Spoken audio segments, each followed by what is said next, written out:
Voici l'adoucisseur modulo 25 que nous allons déballer ensemble. Ce modèle d'adoucisseur compact et fonctionnel est composé d'une part par le réservoir de sel avec l'écran de commande, d'autre part par la bouteille de résine avec la tête de commande. Ces deux parties distinctes permettent une manutention et un entretien aisé de l'appareil. Vous trouverez également dans le réservoir le tuyau d'évacuation, le tuyau de saumurage, les deux raccords plastiques du bypass en 3/4 de pouce, le transformateur d'alimentation électrique et enfin le manuel.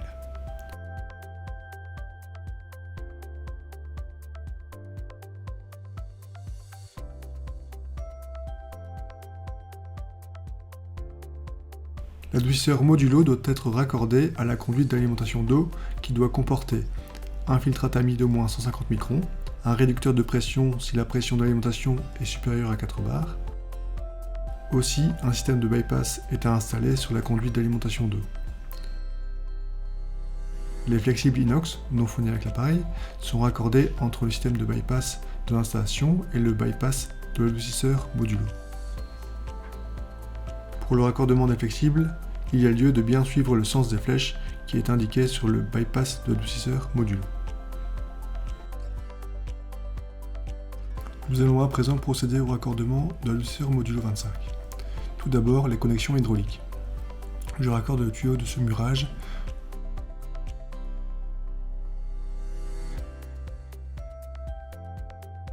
le tuyau d'évacuation,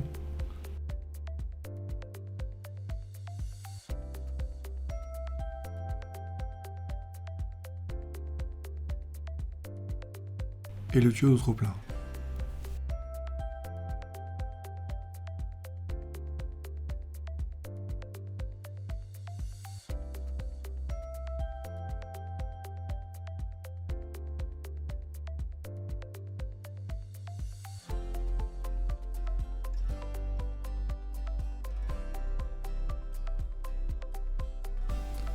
Ensuite, les connexions électriques. Je raccorde les 3 fiches comme ceci.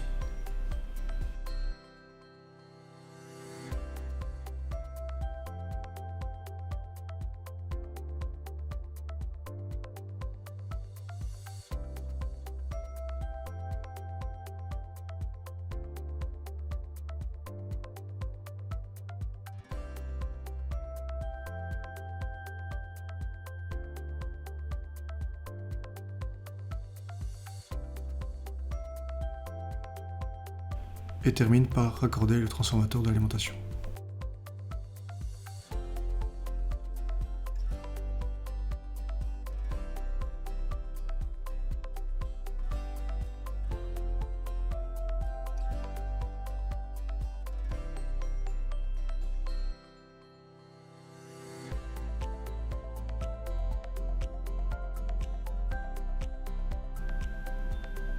Nous allons paramétrer l'heure et la date de l'adoucisseur modulo 25. J'appuie sur la touche horloge. Je change l'heure avec la touche haut et bas. Je confirme avec la touche entrée. Et je procède de la même manière pour les minutes et le jour de la semaine.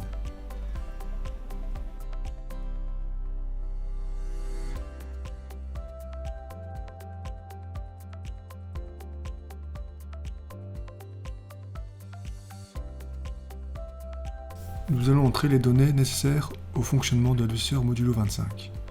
Pour entrer dans le menu de paramétrage des données, j'appuie simultanément sur les touches Entrée et Bas pendant 3 secondes. Nous devons maintenant introduire le mot de passe 4x0. J'appuie donc 4 fois sur la touche Entrée pour confirmer le chiffre 0. L'afficheur indique le mode de fonctionnement. Je choisis le mode SEF4 à l'aide des touches haut et bas. Le mode SEF4 est le mode volumétrique retardé. Je confirme avec la touche Entrée. L'afficheur indique maintenant la régénération forcée. La régénération forcée est le nombre de jours maximum entre 2 régénérations. Je choisis 7 jours à l'aide des touches haut et bas. Je confirme avec la touche Entrée. L'écran affiche l'heure de régénération. Nous allons régler l'heure de régénération durant une période où il n'y a pas de consommation d'eau. Par exemple, à 2 heures avec les touches haut et bas. Je confirme avec la touche Entrée. L'écran indique Auto. Pour calculer automatiquement le volume d'eau traité entre deux régénérations, je choisis Y. Je confirme avec la touche Entrée. L'afficheur indique HD pour paramétrer l'unité de dureté de l'eau. Pour choisir l'unité de dureté, je choisis FH à l'aide des touches haut et bas. FH est la dureté en degrés français. Je confirme avec la touche Entrée. L'écran affiche IN pour encoder la dureté de l'eau à l'entrée.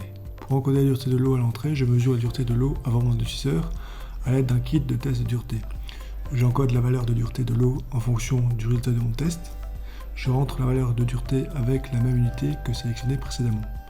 Je change la valeur avec les touches haut et bas. Je confirme avec la touche Entrée. L'écran affiche Out pour encoder la dureté de l'eau voulue. Par exemple, je choisis une dureté d'eau en sortie de 9 degrés français. Je change la valeur avec les touches haut et bas. Je confirme avec la touche Entrée. L'écran suivant est à confirmer en appuyant plusieurs fois sur la touche Entrée.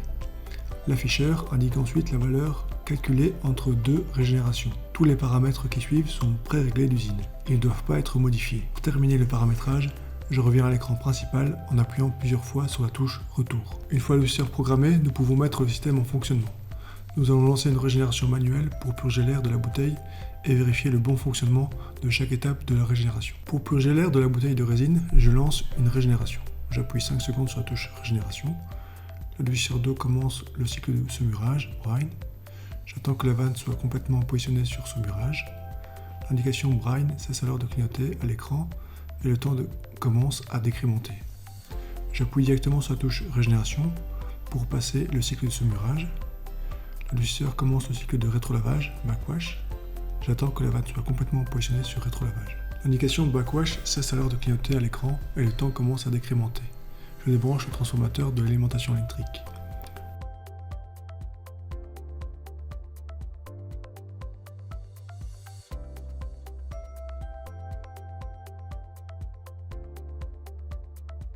J'ouvre jusqu'à la moitié, la vanne d'entrée du bypass et je laisse la bouteille se remplir lentement d'eau. Vous entendez l'air s'échapper par le drain. Gardez la vanne dans cette position jusqu'à l'évacuation totale de l'air. Vous voyez maintenant que l'eau coule de manière continue vers le drain et qu'il n'y a pas de bulle d'air. Après l'échappement total de l'air, j'ouvre complètement la vanne d'entrée de l'adoucisseur pour rincer la résine. D'abord l'eau apparaît jaunâtre, ensuite elle apparaît propre, transparente et sans bulle. Je branche à nouveau le transformateur. L'adoucisseur continue le cycle de rétrolavage.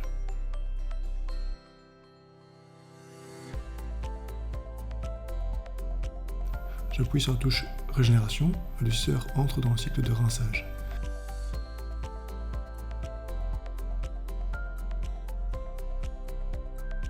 Lorsque la vanne est complètement positionnée, j'appuie sur la touche Régénération pour arriver au cycle de remplissage. Je laisse le cycle de remplissage s'opérer complètement. Je vérifie que l'eau arrive bien dans le réservoir de sel et qu'il n'y a aucune fuite au raccord.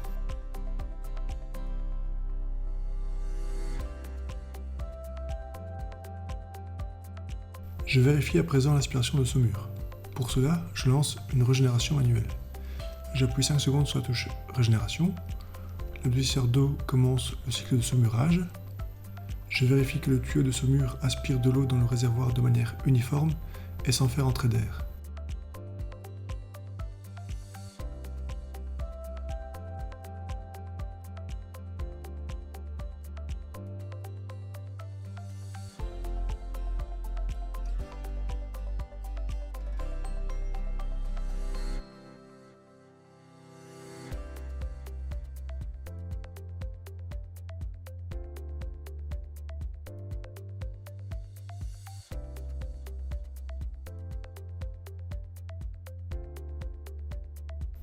Je parcours ensuite les cycles un par un en appuyant sur la touche Régénération jusqu'à atteindre le cycle de remplissage.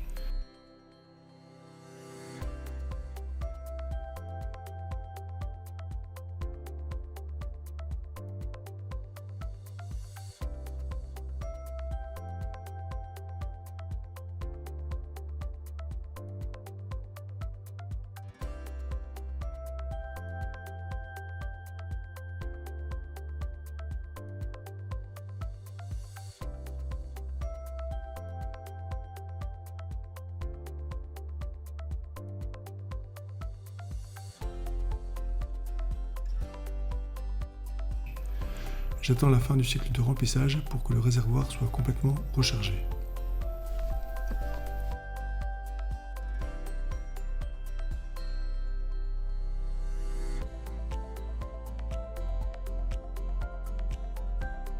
À la fin du cycle, l'adoucisseur se met en mode service. Je peux maintenant ouvrir complètement la vanne de sortie du bypass. Les deux vannes du bypass sont ouvertes. L'adoucisseur est en fonctionnement. L'adoucisseur est en fonctionnement. Nous pouvons maintenant régler la dureté de l'eau en sortie de l'adoucisseur. Je tourne la vanne à moitié dans le sens inverse des aiguilles d'une montre. Je laisse couler de l'eau suffisamment par le robinet le plus proche de l'adoucisseur. Je réalise le test de dureté de l'eau. J'ajuste le réglage en fonction et je recommence les opérations précédentes pour obtenir la dureté d'eau souhaitée.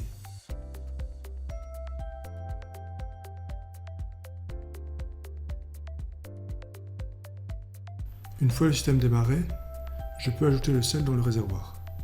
Il est conseillé d'utiliser du sel en pastille de norme EN 973 type A.